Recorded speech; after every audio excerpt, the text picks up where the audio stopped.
In this video, we're going to learn all about the characteristic equation. So what exactly are we dealing with? Well, what we're about to do should look very familiar, but we're just going to introduce some new terminology. So up to this point, we have worked quite a bit with lambda and eigenvalues. This is telling us that that scalar lambda is an eigenvalue of an n by n matrix if and only if x satisfies the characteristic equation. The determinant of a minus lambda I is equal to 0. So that's the characteristic equation. So what we're going to do is we're going to take the determinant of a minus lambda I and set it equal to 0. So in this case, we're taking the determinant of a, which is 2, 1, negative 1, 4, and that should look familiar because we actually have already dealt with this matrix in our last video, minus lambda I, so that's lambda 0, 0, lambda, because we're just taking 1, 0, 0, 1 times lambda. So I'm taking the determinant of 2 minus lambda, 1 minus 0, negative 1 minus 0, 4 minus lambda. And again, I'm setting that equal to 0. So now what am I going to do? Well, this is a 2 by 2 matrix, so I know to find the determinant, I'm just going to take 2 minus lambda times 4 minus lambda, and I'm going to subtract negative 1 times 1.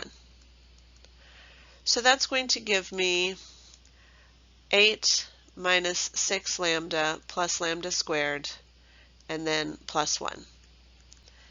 And that's going to give me, just doing a little rearranging and combining like terms, lambda squared minus 6 lambda plus 9. If we want the characteristic equation, we're going to continue further. At this point, what I have is this is equal to 0. So this is actually called the characteristic polynomial. So when it's all multiplied out, that's the characteristic polynomial. Typically, they'll make it clear if they want this in factored form or expanded form. If not, it's a safe bet to put it in both forms. So characteristic polynomial typically means they want you to expand it out. What I'm going to do is then go ahead and find the characteristic equation, which is to go ahead and factor this. So I'm going to say, if I factor lambda squared minus 6 lambda plus 9, that would factor into lambda minus 3 quantity squared. So lambda minus 3 quantity squared equals 0 is the characteristic equation. It's very easy at this point, obviously, to then find the scalar or eigenvalue, and I do that then by saying lambda minus 3 must be equal to 0, just like I would if this was a normal polynomial, which means lambda must be 3. So 3 is my eigenvalue. 0 equals lambda minus 3 quantity squared is characteristic equation. Characteristic polynomial is typically, they want you to FOIL that out. Let's do a question that has a larger matrix to deal with, but as we can see, this one is unique because it's already in echelon form, which will save us a little bit of time. I'm going to go about this the same way, so I'm going to subtract lambda times the identity.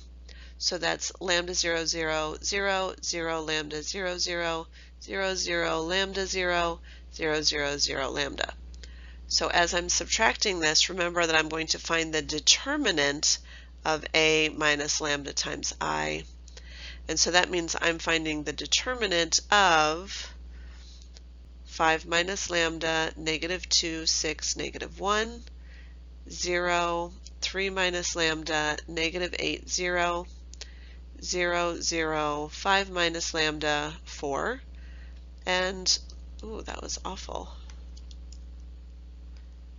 and 0, 0, 0, 1 minus lambda. Now, lucky for us, we know that if we have a matrix that is in echelon form, which I do because I've got my nice little zeros here, that in order to find the determinant, all I have to do is take the product of the diagonals. So 5 minus lambda, 3 minus lambda, 5 minus lambda, 1 minus lambda. If they say just find the characteristic equation, then I'm going to say 0 equals 5 minus lambda quantity squared, 3 minus lambda, 1 minus lambda.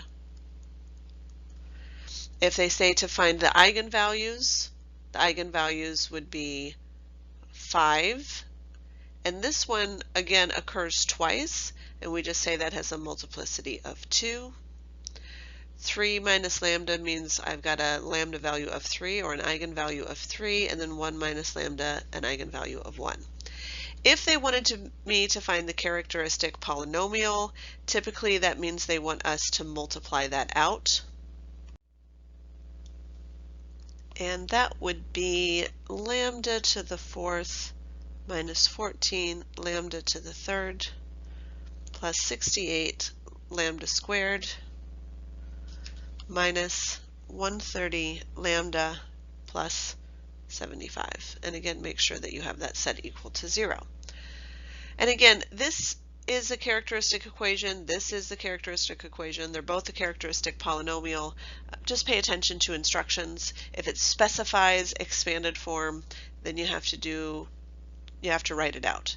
If it just says characteristic polynomial, again, not a bad bet to put it in both forms, but this just seems like sort of a waste of time. So for my class specifically, go ahead and just leave that in the factored form. Here's just one more practice for us to do, and if you're feeling up to it, go ahead and press pause and try this one on your own. If not, that's okay, we'll go through it together. So this question gives me a characteristic polynomial for a 5 by 5 matrix, which is lambda to the 5th minus 2 lambda to the 4th minus 3 lambda to the 3rd. We are asked to find the eigenvalues and their multiplicities. So they've given me the characteristic equation, which is just the determinant of the 5 by 5 matrix. And it's lambda to the 5th minus 2 lambda to the 4th minus 3 lambda to the 3rd. If you'll recall, we just set the equal to 0. We set the determinant equal to 0. From here, this is just algebra. So this is lambda cubed factored out of each, and that gives me lambda squared minus 2 lambda minus 3 equals 0. And then lambda cubed, and then I'm just going to factor that trinomial, so lambda minus 3, lambda plus 1. And so again, this is my characteristic polynomial just in factored form. I'm to find the eigenvalues and their multiplicities, so I'm just going to take each of the factors and set it equal to 0. And no, you do not need to show all of this. I'm just showing you just in case you've forgotten how to find the zeros of a polynomial. We're going to take each factor, set it equal to 0. So I have an eigenvalue of 0. And this was 3 times, so this actually has a multiplicity of 3. And then, of course, I would take lambda minus 3 equals 0, so lambda is equal to 3. And then lambda plus 1 is equal to 0, so lambda is equal to negative 1. So my final solution would be lambda equals 0 with a multiplicity of 3, 3, and negative 1.